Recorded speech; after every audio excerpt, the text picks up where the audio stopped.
नमस्कार फ्रेंड्स, मी प्राजक्ता पुन्हा एकदा आपल्या सर्वांसाठी घेऊन आली आहे इंग्लिशमधून काही छोटी छोटी सेंटेन्सेस जे आपण आपल्या मुलांसोबत बोलणार आहोत आणि त्यांना बोलायला प्रोत्साहन देणार आहोत।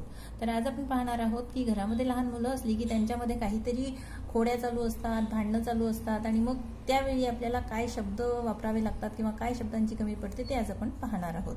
तर चला चालू करूया। पहिलं सेंटेन्स आपण घेतो आहे, तो किंवा ती मला घाबरवते आहे, भीती दाखवते आहे। तो असेल तर ही आणि ती असेल तर शी इज स्केअरिंग मी। मुलगा असेल तर ही इज स्केअरिंग मी।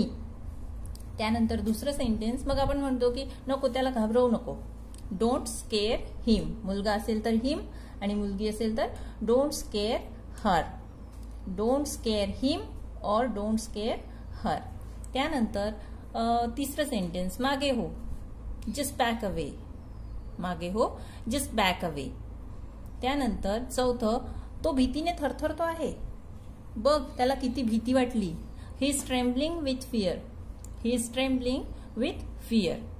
मग आपण दुसऱ्याला समजावतो, अरे आता खूप झालं बस कर, स्टॉप इट, खूप झालं स्टॉप इट। आता घेऊ सहावं सेंटेन्स। सहावं सेंटेन्स हा मूर्खपणा बंद कर। म्हणजे कसं ना, आपण स्टॉप इट म्हटल्यानंतरही जेव्हा त्यांचं चालूच राहतं तेव्हा आपण म्हणतो की स्टॉप दिस नॉनसेन्स, हा मूर्खपणा बंद कर, स्टॉप दिस नॉनसेन्स।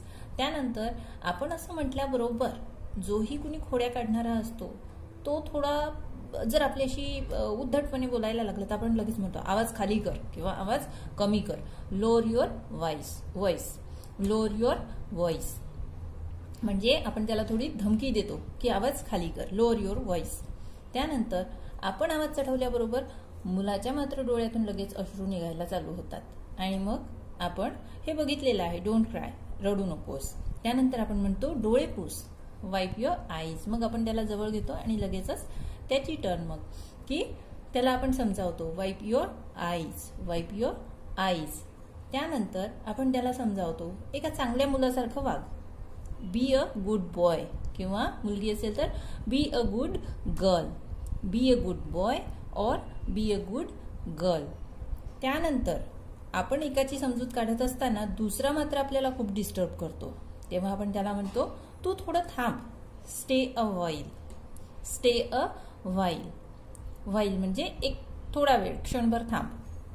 तर अशा प्रकारे ही झाली 10 सेंटेन्सेस जी आपण आपल्या मुलांसोबत बोलू शकतो आणि त्यांना बोलायलाही लावू शकतो। तर अशीच आणखी काही सेंटेन्सेस घेऊन मी येणार आहे। Till then keep watching, thank you.